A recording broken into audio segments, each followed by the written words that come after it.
પરબ્રહ્મ પરમાત્મા ત્રણ શક્તિઓને પ્રગટ કરે છે. માં સરસ્વતી જેના દ્વારા, સરસ્વતી બુદ્ધિની માં છે, માં સરસ્વતી જેના દ્વારા નિર્માણનું કાર્ય થઈ શકે. બુદ્ધિ બ્રહ્મ છે, આપણે આગળ વાત કરી ગયા, પણ એની અંદર સરસ્વતી વિરાજમાન છે. જેની પાસે બુદ્ધિ અને સરસ્વતી આ બેયનું સારું જ્ઞાન હોય, બેયનો સારો મિલાપ હોય ને, એ જ નવી ક્રિએટિવિટી કરી શકે. બાકી બુદ્ધિ હોય સરસ્વતી નો હોય તો થાય? સરસ્વતી હોય બુદ્ધિ નો હોય તો તો આતંકવાદ કરે. હા, શિક્ષિત છે દીક્ષિત નથી તો એ આતંકવાદી છે. અને શિક્ષિત છે ને દીક્ષિત છે તો એ શૂરવીર છે. બહુ સમજજો.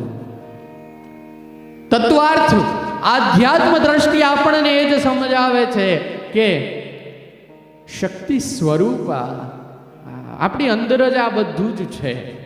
માનવ દેહમાં જ આ છે. બુદ્ધિ બ્રહ્મ છે. આપણે બધી જ વાત કરી ગયા છીએ આગળ. આગળ આપણે સમજી ગયા અધિકાર લીલામાં કે બુદ્ધિ બ્રહ્મ છે, પણ સરસ્વતી ન હોય તો નિર્માણ થતું નથી. અંતકરણસ્થ નારાયણ છે, પણ જો ધન ન હોય તો પાલન થાય, પોષણ થાય ન થાય. શિવ આત્મા છે, પણ પાર્વતી ન હોય તો સંહાર ન થાય. એમ ત્રિદેવનું જેટલું જ મહત્વ છે એટલું જ ત્રિદેવીઓનું પણ મહત્વ છે. પણ પરબ્રહ્મ પણ એવી લીલા કરે છે કે એને પણ અભિમાન ન આવવું જોઈએ, એ માટે આ લીલા છે. આગળ સમજીશું આપણે. ત્રિદેવ આવે છે ને ત્રણેય દેવીઓ કહે છે કે અમે તમારી પત્ની હોવા છતાંય સતી અને એક ઋષિ પત્ની મહાસતી કેવી રીતના હોઈ શકે? આ યોગ્ય નથી. જાઓ અનસુયા માની પરીક્ષા કરો. જુઓ, માતાજીએ કીધું ને દેવે જાવું પડ્યું. હાથ પગે ન ધોવા દીધા. હાલો ઈ કે સીધા ગયા. તો હવે જો દેવ બીતા હોય, ત્રિદેવ બીતા હોય, જેણે સૃષ્ટિની રચના, પાલન, પોષણ ને સંહાર જેવું મોટું કાર્ય કર્યું, એ બીતા હોય શક્તિથી. વિનોદ કરીએ છીએ, આનંદ છે, હળવા થઈએ, આનંદ કરતા જ્ઞાન મેળવીએ. જોજો, આ બીક નથી. પાછો હું એ પણ કહું કે ખોટો ઉદ્દેશ્ય ન જાય, ખોટું સમજાય નહીં. આ મર્યાદા છે. આ મર્યાદા છે. બાકી શક્તિ નિયંત્રિત દેવો દ્વારા છે. દેવ જ શક્તિને નિયંત્રિત કરી શકે. જ્યારે માં પાર્વતી, માં દુર્ગાના સ્વરૂપમાં એટલી ક્રોધિત થઈ કે જેના અગ્નિ જ્વાલાઓ દ્વારા સમગ્ર સૃષ્ટિનું સર્વનાશ આવી જાય એવી હાલત હતી, પ્રલય આવી જાય. આવી જ્યારે પરિસ્થિતિ ઊભી થઈ ત્યારે શિવજી એક જ એવા વ્યક્તિ હતા જે એને નિયંત્રિત કરી શક્યા, જે માને શાંત કરી શક્યા. એટલે વિનોદ હાસ્ય બરાબર છે. 2 મિનિટ આપણે આનંદ કરીએ, પણ ખોટું ન સમજાય એનું પણ ખૂબ ધ્યાન રાખવું જરૂરી છે. દેવો માં અનસુયા પાસે સાધુ સ્વરૂપ લઈ આવ્યા છે અને માની ઝૂંપડી આવીને કીધું છે ભિક્ષાંદેહી. માં ફળનું ટોપલો લઈને બહાર આવી છે. ત્રિદેવ ઊભા છે. ત્રિદેવ કહે છે કે માં, અમે તમારી ભિક્ષા ગ્રહણ તો કરીએ, પણ અમારો એક નિયમ છે. અનસુયા માં કે શું નિયમ છે?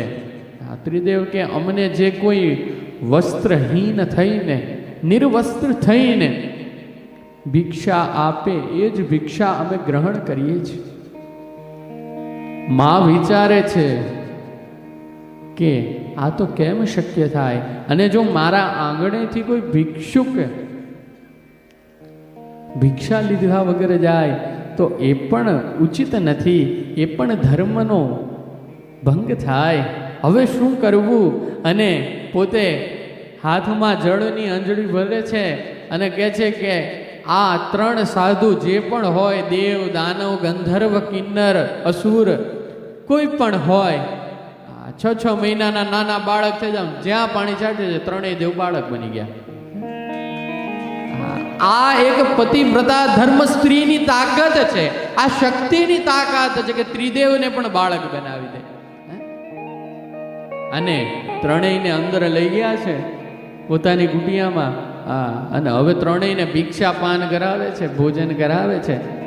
હે જો તો ખરા કે કેટલું આપણને વિચારે ન આવે. એવી કલાઓ, એવી લીલા ભગવાન કરે છે. ત્રણેય દેવોને ભિક્ષાપાન કરાવે છે. જો એનાથી સંતોની પ્રતિજ્ઞાનો ભંગ ન થયો. ત્રિદેવે જે પરીક્ષા લેવી હતી એમાંય માતાજી પાસ થઈ ગયા. અને ભિક્ષા ધર્મ પણ ન તૂટ્યો. અને હવે માનો સમય આ બાળકોને રમાડવામાં વીતવા લાગે છે. માને ત્રિદેવ સાથે મમતા જોડાય છે. આપણે ત્યાં બાળક આવે તો આપણને કેટલી મમતા જોડાય. અને એમાં જ્યારે ભગવત સ્વરૂપ સ્વયં ત્રિદેવ બાળક બનીને આપણી ત્યાં આવ્યા હોય, એટલે જ કહેવાય છે ને કે બાળક બ્રહ્મનું સ્વરૂપ છે. નિસ્વાર્થ પ્રેમ, નિસ્વાર્થ ભાવ સાથે બાળક જન્મે છે. તો આપણે એનામાં સંસાર, આપણે એનામાં માયા, આપણે એનામાં સ્વાર્થ ભરી દઈએ છીએ. બાકી આવે છે ત્યારે નિસ્વાર્થ હોય છે. અને હવે ત્રિદેવીઓ રાહ જોવે છે કે હજી દેવ આવ્યા નહીં. આમ દિવ્ય દ્રષ્ટિથી જોવે પણ ક્યાંય દેખાતા ભગવાન ક્યાંય નથી દેખાતા. નારદજી પાછા ફરતા ફરતા આવ્યા, નારાયણ નારાયણ કરતા કરતા. ભગવાન ક્યાં છે? માતાજી એવું પૂછે છે. તો કે નારદજી કે તમે મોકલ્યા, તમને ખબર હોવી જોઈએ ને, મને થોડી ખબર હોય. હું તો હું થોડી અહીંયા આવતો, હું તો બધે ક્યાંય વિચરણ કરતો હોઉં, મને થોડી ખ્યાલ. માતા આજ્ઞા આપે છે કે અમને કહો કે દેવો ક્યાં છે. નારદજી કહે છે કે તમારી પાસે તો દિવ્ય દ્રષ્ટિ છે, દ્રષ્ટિ કરીને જોવો. માં અનસુયા પાસે 3 નાના બાળક દેખાય છે. ત્રિદેવી કે હા, બાળક દેખાય તો છે, બસ એ જ ત્રિદેવ છે. માતાજી ગભરાયા છે. લે બાળક થઈ ગયા તો હવે પાછા નહીં આવે? નાના આવશે ને. નારદજી કે છે નાના ત્રિદેવ પાછા આવશે. ક્યારે? તો કે મોટા થઈ જાય, અનસુયાજી એના માટે વધુ ગોતે, એમાં તમારો મેળ પડે. તમે જો માતાજીના દ્રષ્ટિમાં આવી જાઓ અને તમને જો એ પસંદ કરે તો કદાચ મેળ પડે, તો પાછા આવશે. ત્રણેય દેવીઓને પોતાની ભૂલ સમજાય છે. અભિમાનનું ભાન થયું છે કે અમારાથી આ ભૂલ થઈ છે. અમારી ઉપર પણ પરબ્રહ્મ છે ને અભિમાન એ જુઓ, જ્યારે દેવી દેવતાઓને પણ અભિમાન આવ્યું છે ત્યારે એનો પણ સર્વનાશ થયો છે. માં સતીને જ્યારે અભિમાન આપ્યું કે કુંભજ ઋષિ અમારી અમને શું કથા સંભળાવે, જે અમારી પૂજા કરે, જે અમને પૂજતો હોય એ અમને કથા શું સંભળાવે. અને માએ પોતાના એ દેહનો ત્યાગ કરવો પડ્યો છે. એટલે અભિમાન ન આવે, ખાસ આપણે આ ધ્યાન રાખીએ આ કથા એ માટે.